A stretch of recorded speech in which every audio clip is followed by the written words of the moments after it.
Hey guys, and welcome back to Regretsit, Brexit Britain, a country who woke up in the middle of the night who had to go to the toilet, accidentally stomped its pinky toe. Britain was in so much pain that it decided to get out of pain, it would slash its own throat. Kind of crazy, right? But that is Brexit. And also, welcome back to By Any Means Necessary. Thank you so much for all your messages you sent me. And a special thanks here to everybody who signed up to my channel. I feel so blessed with so much people that have signed up. I'll go through all the messages. I'll answer as many as I can, but I will like all the messages, definitely.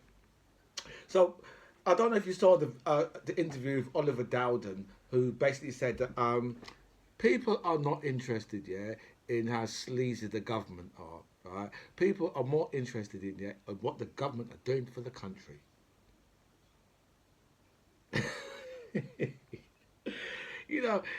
I can't believe how these Tories they do that all the time. They say, "Oh, no one's interested. No one's interested in £1,000 a roll wallpaper. Who's interested in that?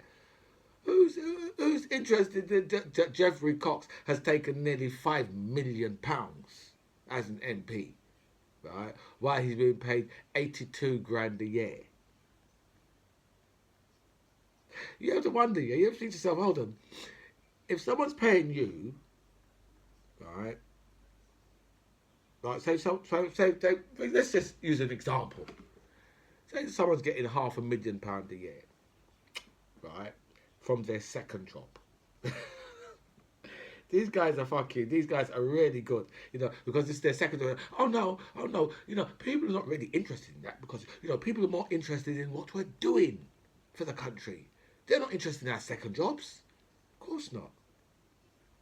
I don't see how you can do a second job, and you're earning like, say you're earning 500 grand on a second job, right? And you're telling me that your 82 grand a year job is going to be more important than that 500 grand a year job? What do you think? Because I don't think it will be. I don't think it can be. It's impossible, isn't it? Really. If someone's paying you £500,000, right, and then you're getting 82 grand from another employer, right? Which employer would you have, right, more allegiance to, right? And how you can be an MP, right, and have some of the second jobs what these guys are talking about is it's just kind of ridiculous. It really is just ridiculous. But it's down to us, right, to tell MPs what we expect of them. Right? These guys are getting away with so much absolute nonsense.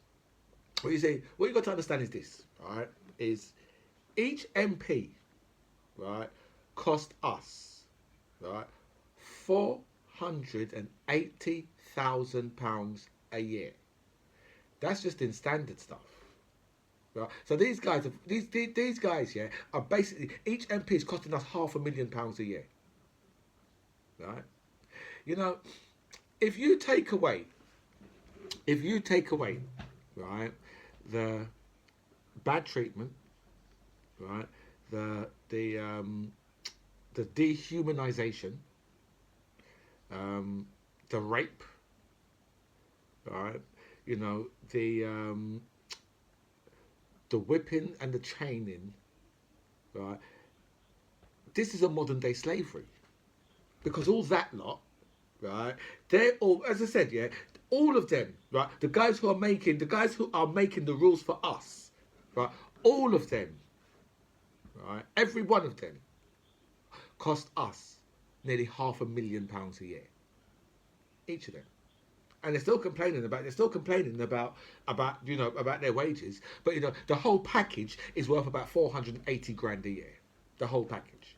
Right? These guys get an allowance, right, for rent, right? Travel, everything. I mean, just everything. Everything's paid for. Basically, their 82 grand, most of it can just go straight in the bank for them. Every year, you just go straight in the bank because there's so much things that they're covered for. Right? They're going to be covered for their expenses to travel. They're covered they're covered for rent. Right, and it's something like £23,000. Do you know what I'm saying? So that alone, right, puts you in a pretty decent property to be able to live in. And a lot of these guys, what they're doing is one MP will own somewhere, and this MP will rent his, and that MP will rent his, and so that's how they're doing it. Do you know what I mean? So he's paying his mortgage, and he's paying his mortgage, or she. It's just that's how it works for these guys, right? Because for them, everything is so lovely and lucrative. It's all nice for them, but for us, right, who these guys are putting all the rules on, right? I don't understand how you can be in that type of job working for us, because that's what they say to us all the time. Oh no, we're working for you. They're not working for us. They're working for themselves. That's what they're doing. They're working for themselves, and the majority, and so much of them are enriching themselves, especially the Tories, especially them.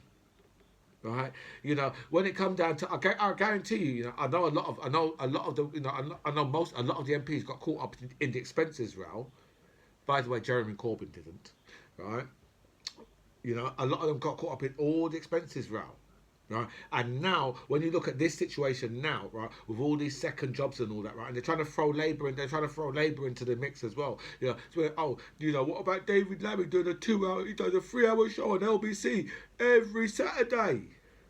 Say, well, okay, but what he's doing there? He's actually speaking to voters on his 3-hour show.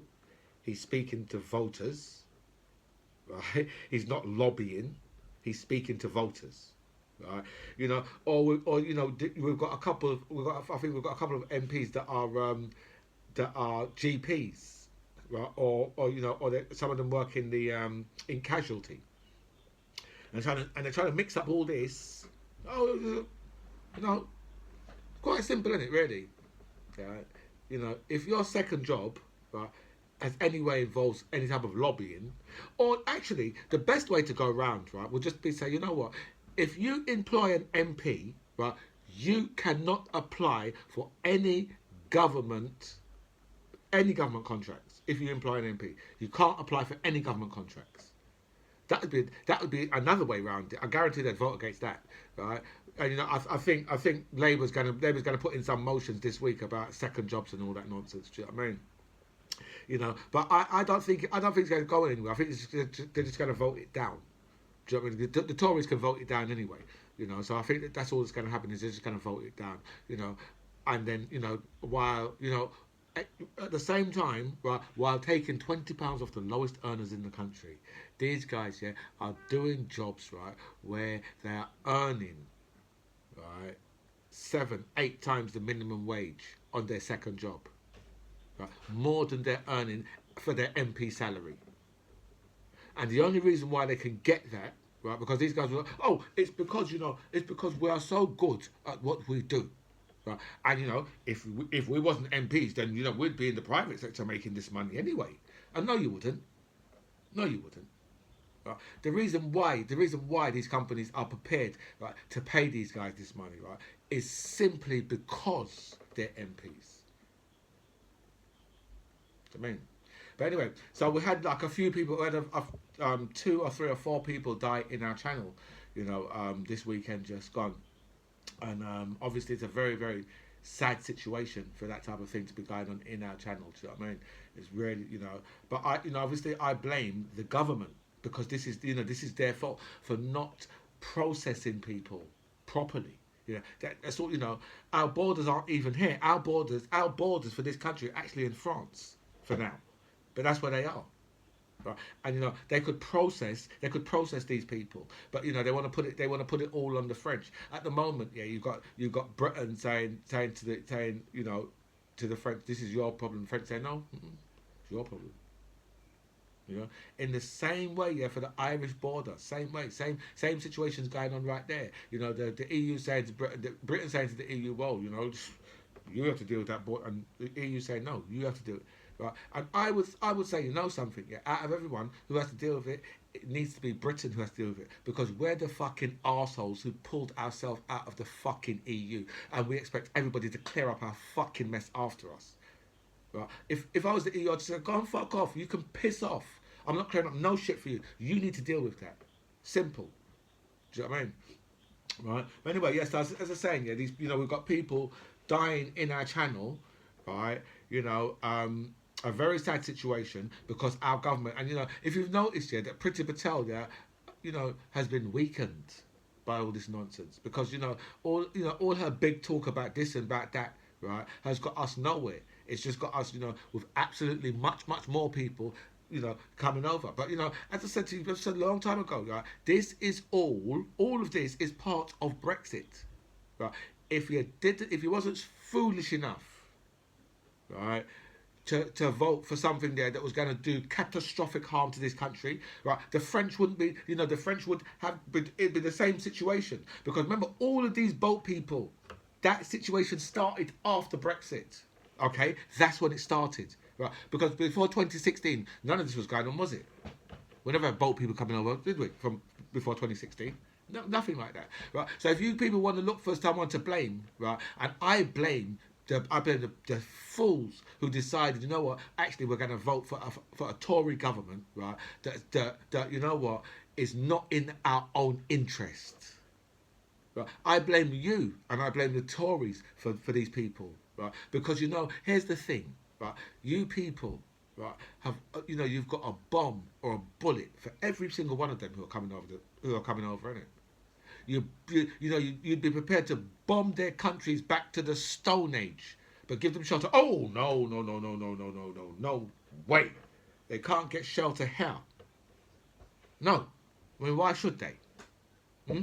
Why should they get shelter here? Hmm? You tell me.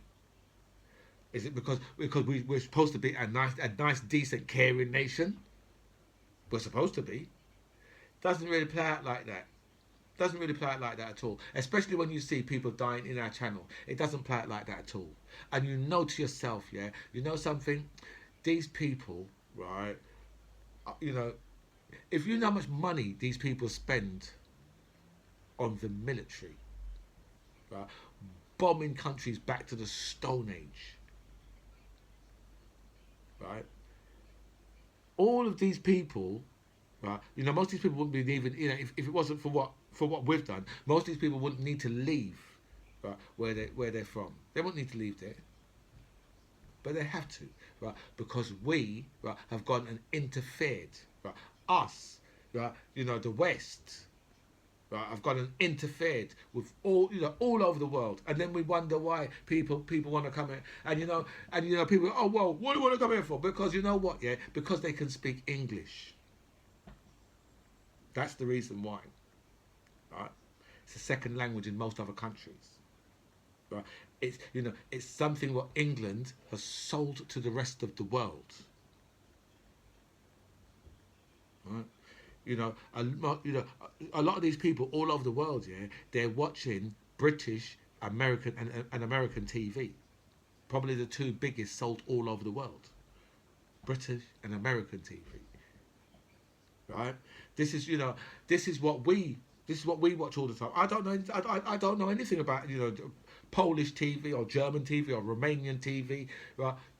I don't know anything about none of their TVs. But I guarantee you, people in all those countries know about our programs and the American programs.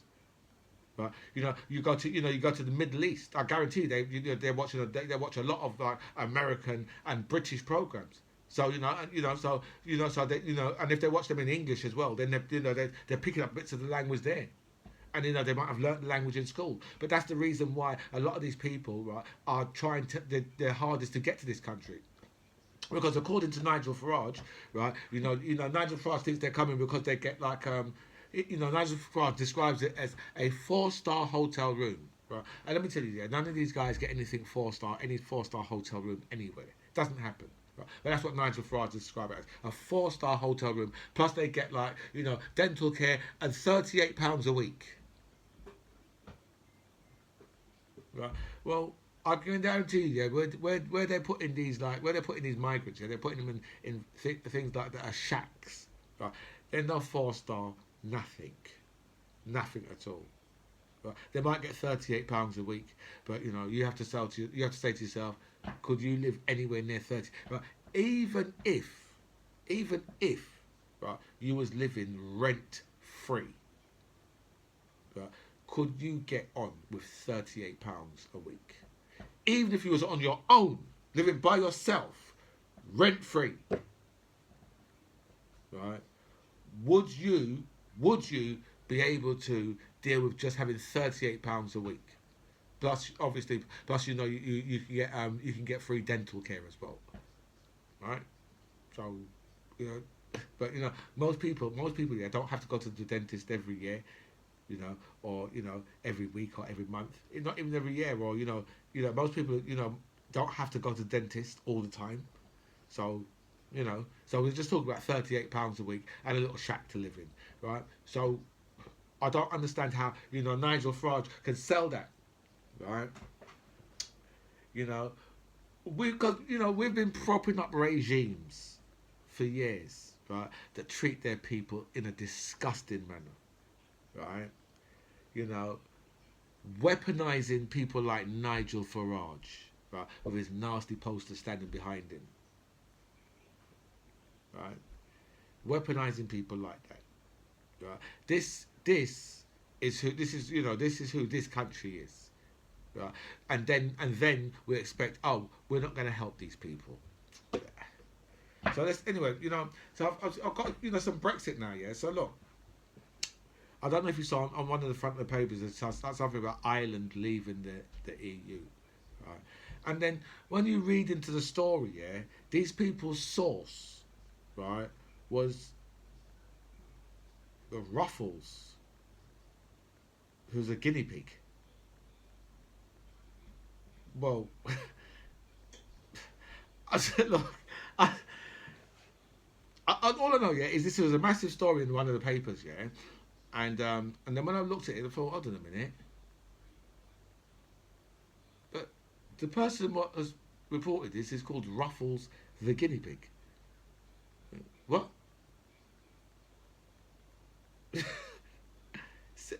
But this is how desperate these people are. They're so desperate, right, that they're probably quoting people from Facebook or Twitter. Just unbelievable, right? So, do you realise now, right, that 1 in 10 people who voted Brexit now want to rejoin the EU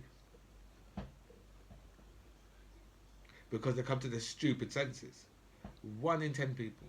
So this is not, it's one hell of a lot of people still, right? Unbelievable, just unbelievable. 1 in 10 of them want to rejoin, right? And and British farmers, right, will have to follow strict environmental rules. And you know who won't have to follow strict environmental rules? Australian farmers.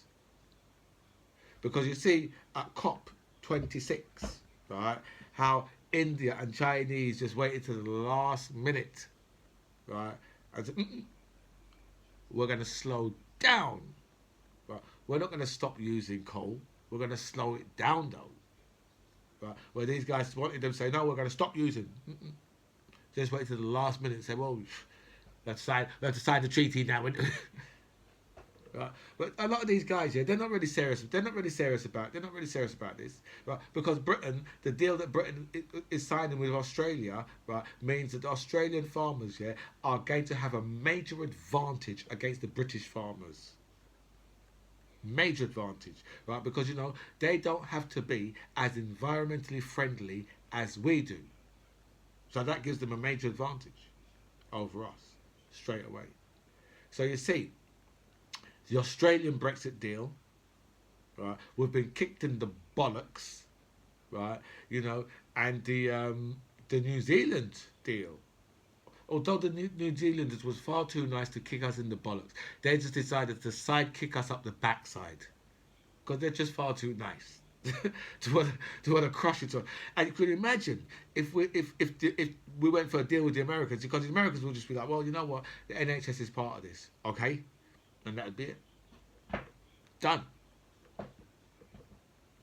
So yeah, so as I said, yeah, so I don't understand you Brexiters. I understand the 1 in 10 who want to rejoin the EU, right? Because you know what, they've just thought to themselves, oh my God, we can't believe we're such idiots. That is Irish. That's how the Irish say it, okay? They're idiots, right? Right? That's right. So and we've got, as I said, I was saying to you earlier, we've got that whole situation in Ireland, right? Whereas now, right? If you see the panic, right, in Lord Frost's face, you could just see the literal panic in his face because he doesn't know what the fuck to do now, right? Because he's out of everything, right? And now you can see them; they're literally begging the EU. They're literally begging the EU to deal with the situation that this country put itself in, and they want and they need other people to come and sort this shit out for them because as I said before, these guys have got nothing. They've got nothing at all left, nothing, and that is the fault of you Brexiters. Right, and you people who voted for the Tories, right? Because you always knew that Boris Johnson was an idiot, right? And he's incompetent, he's a liar, and he's a cheat. You've known this all the time, right? Nothing has changed. Nothing. Anyway, guys, this is By Any Means Necessary. I'm DMC John Ribs. It was really nice to speak to you guys. Comments below.